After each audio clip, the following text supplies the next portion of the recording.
ইন্নাহু মান ইউশরিক বিল্লাহি ফাকাদ হারামাল্লাহু আলাইহিল জান্নাহ ওয়া মাওয়াহুন নার ওয়া মা লিয-যালিমিনা মিন আনসার। সম্মানিত উপস্থিত শিক্ষক মহাশয় ও আমার সামনে বসে থাকা ছোট বড় দূর দূরান্ত থেকে ছুটে আসা জ্ঞান অন্বেষণকারী ভাই সকল, আজ আমি আপনাদের সম্মুখে যে বিষয়টি নিয়ে আলোচনা করতে চলেছি সেই বিষয়টির নাম হলো শিরক। সম্মানিত উপস্থিতি, তোমরা কি জানো দুনিয়ার মধ্যে সব থেকে বড় পাপ কি? দুনিয়ার মধ্যে সব থেকে বড় গুনাহ কোনটি? দুনিয়ার মধ্যে সব থেকে বড় গুনাহ হলো আল্লাহ রাব্বুল আলামিনের সাথে শিরক করা। মহান আল্লাহ রাব্বুল আলামিন পবিত্র কোরআন মাজিদের মধ্যে বলেন, ওয়া ইয ক্বালা লুকমান লিবনিহি ইয়া বুনাইয়া লা তুশরিক বিল্লাহ ইন্নাশ শিরকা লাযুলমুন আযীম। মহান আল্লাহ রাব্বুল আলামিন কি বললেন? ওয়া ইয ক্বালা লুকমান লিবনিহি, যখন লুকমান হাকিম তার ছেলেকে ডেকে বলল, ইয়া বুনাইয়া, হে আমার আদরের পুত্র, লা তুশরিক বিল্লাহ, তুমি আল্লাহর সাথে অংশীদার স্থাপন করো না, তুমি আল্লাহর সাথে শিরক করো না। ইন্নাশ শিরকা, নিশ্চয় শিরক হলো লাযুলমুন আযীম, সব থেকে বড় জুলুম, সব থেকে বড় অপরাধ। সম্মানিত উপস্থিতি, এই আয়াত দ্বারা আমরা বুঝতে পারলাম যে লুকমান হাকিম তার ছেলেকে ডেকে বললেন, তার ছেলেকে মানা করেছেন যে তুমি আল্লাহ রাব্বুল আলামিনের সাথে শিরক করো না, তুমি আল্লাহ রাব্বুল আলামিনের সাথে অংশীদার স্থাপন করো না, তুমি আল্লাহ রাব্বুল আলামিনের জায়গায় অন্য কাউকে মাবুদ বলে গ্রহণ করো না। নিশ্চয় শিরক হলো সব থেকে বড় জুলুম, নিশ্চয় শিরক হলো সব থেকে বড় অপরাধ। তাহলে আমরা এখান থেকে বুঝতে পারলাম দুনিয়ার মধ্যে সব থেকে বড় অপরাধ হচ্ছে, দুনিয়ার মধ্যে সব থেকে বড় জুলুম হচ্ছে আল্লাহ রাব্বুল আলামিনের সাথে শিরক করা। মহান আল্লাহ রাব্বুল আলামিন তিনি বলেন, ইন্নাহু মান ইউশরিক বিল্লাহি ফাকাদ হারামাল্লাহু আলাইহিল জান্নাহ ওয়া মাওয়াহুন নার ওয়া মা লিয-যালিমিনা মিন আনসার। মহান আল্লাহ রাব্বুল আলামিন কি বলেন? মহান আল্লাহ রাব্বুল আলামিন বলেন, ইন্নাহু মান ইউশরিক বিল্লাহ, নিশ্চয় যে ব্যক্তি মহান আল্লাহ রাব্বুল আলামিনের সাথে শিরক করে, নিশ্চয় যে ব্যক্তি মহান আল্লাহ রাব্বুল আলামিনের সাথে অংশীদার স্থাপন করে, ফাকাদ হারামাল্লাহু আলাইহিল জান্নাহ, আল্লাহ রাব্বুল আলামিন সেই ব্যক্তির জন্য জান্নাতকে হারাম করেছেন, ওয়া মাওয়াহুন নার, এবং সেই ব্যক্তির জন্য বাসস্থান হিসেবে রেখেছেন জাহান্নাম, ওয়া মা লিয-যালিমিনা মিন আনসার, এবং কাল কিয়ামতের মাঠে, কাল হাসরের ময়দানে এই অত্যাচারীদের জন্য কোনো সাহায্যকারী থাকবে না। সম্মানিত উপস্থিতি, মহান আল্লাহ রাব্বুল আলামিন কাদের জন্য জাহান্নামকে হারাম করেছেন? মহান আল্লাহ রাব্বুল আলামিন সেই সমস্ত লোকেদের জন্য জাহান্নামকে হারাম করেছেন যারা আল্লাহ রাব্বুল আলামিনের সাথে শিরক করে, যারা আল্লাহ রাব্বুল আলামিনের অংশীদার স্থাপন করে, সেই সমস্ত লোকেদের জন্য মহান আল্লাহ রাব্বুল আলামিন এই জান্নাতকে হারাম করেছেন।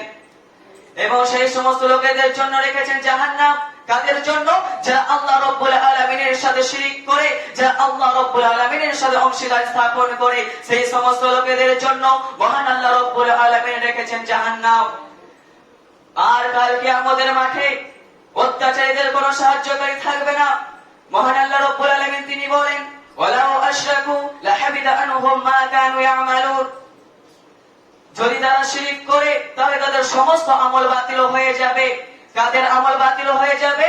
সেই সমস্ত লোকেদের যারা আল্লাহর সাথে শিরক করে, যারা আল্লাহ রাব্বুল আলামিনের সাথে অংশীদার স্থাপন করে, যেই সমস্ত লোকেরা আল্লাহ রাব্বুল আলামিনের জায়গায় অন্য কাউকে মাবুদ হিসাবে গ্রহণ করে, অন্য কাউকে মাবুদ হিসাবে দাবি করে, সেই সমস্ত লোকেদের জন্য, সেই সমস্ত লোকেদের কাল আমল সব নষ্ট হয়ে যাবে।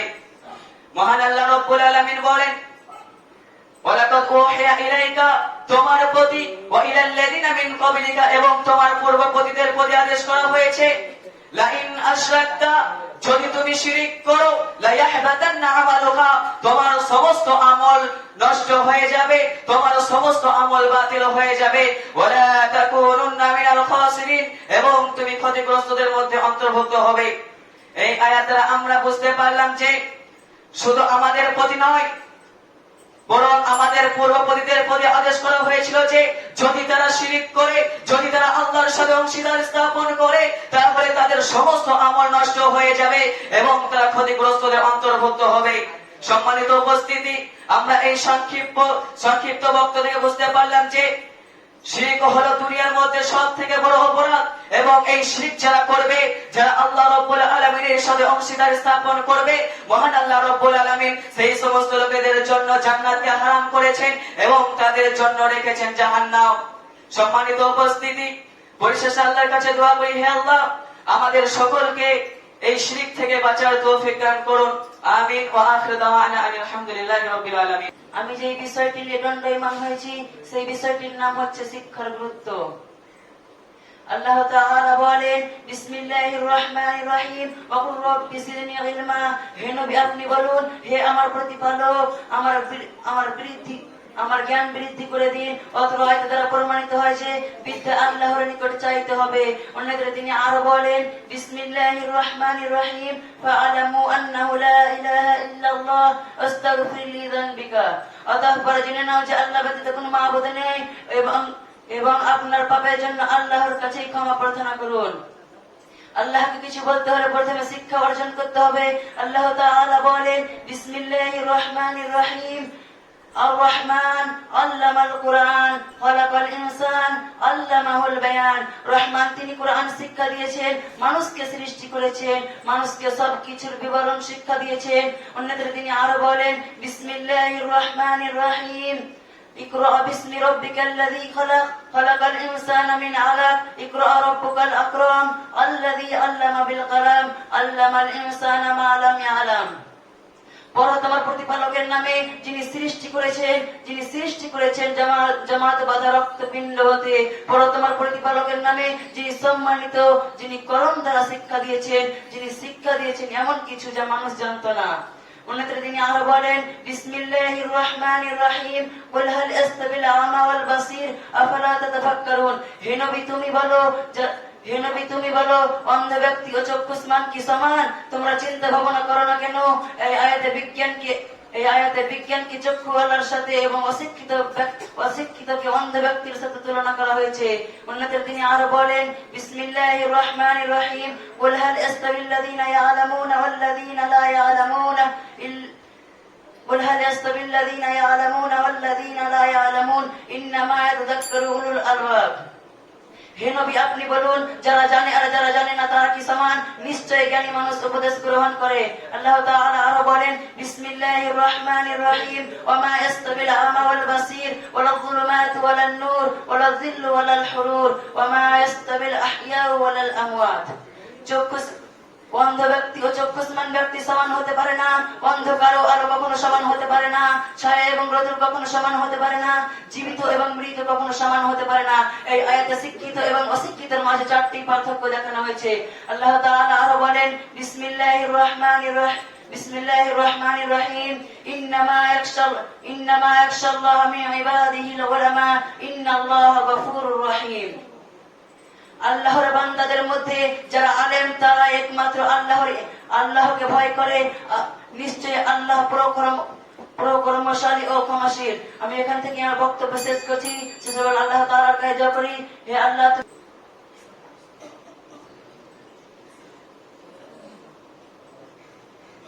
আসসালামু আলাইকুম ওয়া রাহমাতুল্লাহি ওয়া বারাকাতুহু। আলহামদুলিল্লাহি ওয়াহদা والصلاة والسلام على من لا نبي بعد أما بعد فأعوذ بالله من الشيطان الرجيم بسم الله الرحمن الرحيم يا أيها الذين آمنوا اركعوا واسجدوا واعبدوا ربكم وافعلوا الخير لعلكم تفلحون। सदर मोहतरम, बुजुर्गों, दोस्तों और मेरे सामने बैठे हुए हो छठे बड़े तालिम भाइयों, आप लोगों के सामने मैं जिस तकरीर को लेकर खड़ा हुआ हूँ ये लफ्ज़ गुस्साई करना चाहता हूँ। उसका नाम है इस्लाम और खिदमत खल्क। मोहतरम हजरत, अल्लाह ताला ने इंसान को इंसान होने की हैसियत से मोहतरम बनाया है और उसके जिंदगी को सफर करने का सीधा रास्ता भी दिखा दिया। इस रास्ते पर चलकर इंसान एक ऐसे मकाम बुलंद पर पहुंचता है जो फरिश्तों को भी हासिल नहीं होता। इसी रास्ते का नाम इस्लाम है। इस्लाम मुकम्मल दिन और मुकम्मल निज़ाम हयात है। इंसानी जिंदगी का कोई पहलू ऐसा नहीं है जिसको मदहाब इस्लाम ने वादे ना किया हो। जिंदगी का हर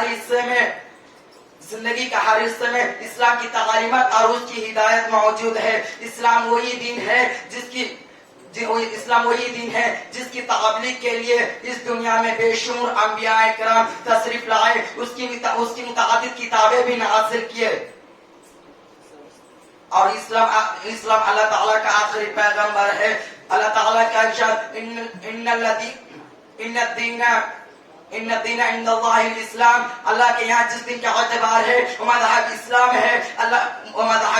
ہے، مذہب اسلام خدمت خلق کو بڑی اہمیت دی گئی ہے۔ اللہ رب العالمین کا ارشاد وَاعْبُدُوا اللَّهَ وَلَا تُشْرِكُوا بِهِ وَبِالْوَالِدَيْنِ إِحْسَانًا وَبِذِي الْقُرْبَى واليتامى والمساكين والجار ذي القربى والجار الجنوب والصاحب والجنب وابن السبيل وما ملكت أيمانكم إن الله لا يحب من كان مختالا فخورا۔ اللہ تعالیٰ کی عبادت کرو اور اس کے ساتھ کسی کو شریک نہ کرو، اور ماں باپ کے ساتھ نیک سلوک و احسان کرو، اور رشتہ دار اور یتیموں سے اور مسکینوں سے اور بدر پڑوسی سے، اجنبی پڑوسی سے اور پہلو کے ساتھی سے اور راستے کے مسافر سے اور ان سے جن کے مالک تمہارا ہاتھ ہے، یعنی نوکر چاکر سے۔ یقیناً اللہ تعالیٰ تکبر کرنے والوں سیخی خوداروں کو پسند نہیں فرماتا۔ اور ایک دوسرے کے مقام پر ارشاد یا ایھا الذین آمنوا ارکعوا واسجدوا واعبدوا ربکم وافعلوا الخیر لعلکم تفلحون۔ اے ایمان والو، رکوع سجدہ کرتے رہو اور آپ نے پروردگار کی عبادت میں لگے رہو تاکہ تم کامیاب ہو جاؤ۔ ارحموا من فی الارض یرحمکم من فی السماء، کرو تم مہربانی اہل زمین پر، اللہ کا مہربان ہوگا عرش سے بری پر۔ میرے پیارے بھائیوں، خدمت خلق ایک عبادت ہے۔ مخلوق کی عبادت کرنا دراصل اللہ تعالیٰ کی عبادت کرنا ہے، ان کا کام آنا اللہ تعالیٰ کے کام آنا ہے۔ اگر آپ کے سامنے اللہ کا کوئی بندہ ہاتھ پھیلائے تو اس کو خالی لوٹا دیا تو گویا آپ نے اللہ تعالیٰ کے ہاتھ کو خالی لوٹا دیا، جیسے کہ نبی کریم صلی اللہ علیہ وسلم نے فرمایا واللہ فی عون العبد ما کان العبد وفی عون اخیہ۔ اللہ تعالیٰ اس وقت تک مدد میں رہتا ہے جب تک بندہ اپنے بھائی کی مدد میں رہتا ہے۔ میں یہ سب ختم کرتا ہوں، آخر دعوانا ان الحمدللہ رب العالمین۔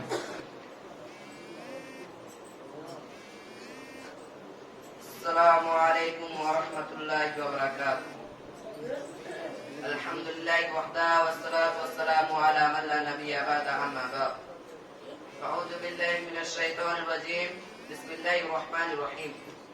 وَاعْبُدُوا اللَّهَ وَلَا تُشْرِكُوا بِهِ شَيْئًا وَبِالْوَالِدَيْنِ إِحْسَانًا وَبِذِي الْقُرْبَى وَالْيَتَامَى وَالْمَسَاكِينِ وَالْجَارِ ذِي الْقُرْبَى والجار ذي الجنوب والصاحب بالجنب وابن السبيل وما ملكت أيمانكم إن الله لا يحب مختالا فخورا۔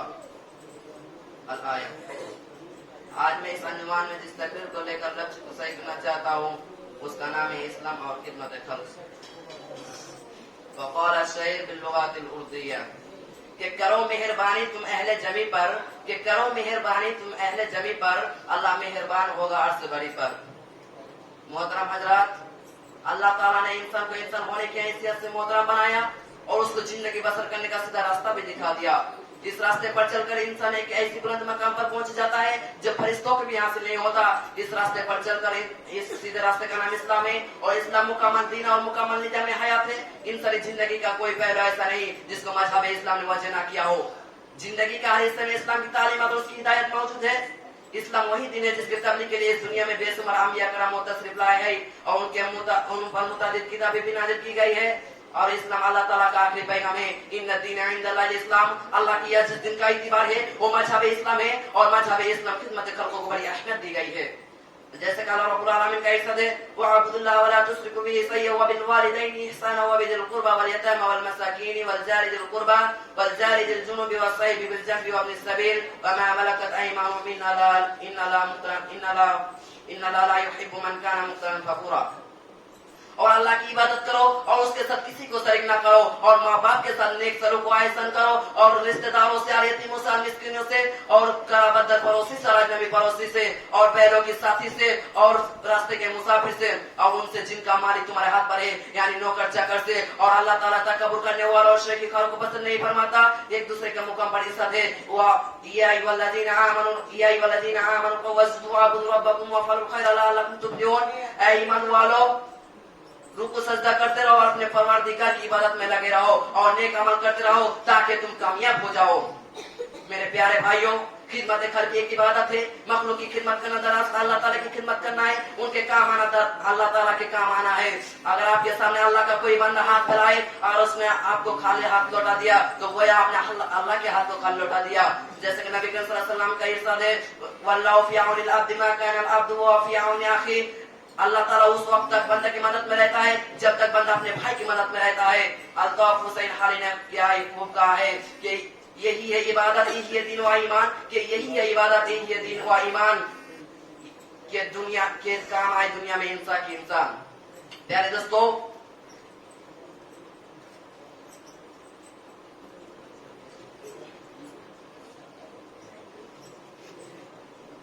यहाँ से मेरा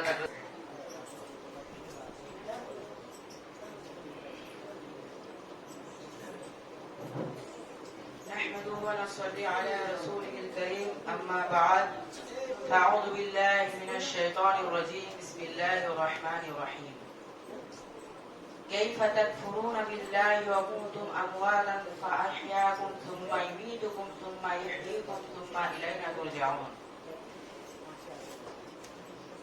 عن أبي هريرة رضي الله تعالى عنه قال قال رسول الله صلى الله عليه وسلم أن تؤمنوا بالله وملائكته وكتبه ورسله واليوم الآخر وتؤمنوا بالقدر خيره وشره. সমস্ত প্রশংসা সেই মহান রব্বুল আলামিনের জন্য যিনি আমাদেরকে উত্তম রূপে সৃষ্টি করেছেন, তাই আমরা সকলেই বলি আলহামদুলিল্লাহ। তারপরে পরে নবীকুলের শিরোমণি আমার নবী, আপনার নবী তথা সারা বিশ্বের নবী জনাবে আহমদ মুস্তাফা মুহাম্মদ মুস্তাফা সাল্লাল্লাহু আলাইহি ওয়াসাল্লামের উপর লক্ষ কোটি দরুদ ও সালাম শান্তির ধারা বৃষ্টির ন্যায় বিবর্ষিত হোক। সকলেই বলুন আল্লাহুম্মা সাল্লি আলাইহি ওয়া বারিক আলাইহি, আল্লাহুম্মা আমিন। উপস্থিত সম্মানিত শিক্ষক মণ্ডলী ও আমার সামনে বসে থাকা ছোট বড় তোলাবা ভাই সকল, আজ আমি যে বিষয়টি নিয়ে দণ্ডায়মান হয়েছি বা যে বিষয়টি নিয়ে আমি আলোকপাত করতে চলেছি সেটি হচ্ছে ইমানের আরকান। তো সর্বপ্রথম আমাদেরকে ইমানের আরকান জানার আগে আমাদেরকে বুঝতে হবে যে ইমান কাকে বলে, ইমান কোন জিনিসকে বলে। ইমান ওই জিনিসকে বলে যা মুখ দ্বারা উচ্চারণ করা হয় এবং অন্তর বিশ্বাস করা হয় এবং কাজে পরিণত করা হয়, এরই নাম হচ্ছে ইমান। এবার আমরা জানবো যে ইমানের কয়টি ধাপ, ইমানের কয়টি অঙ্গ, কার কার প্রতি ইমান আনতে হবে আমাদেরকে।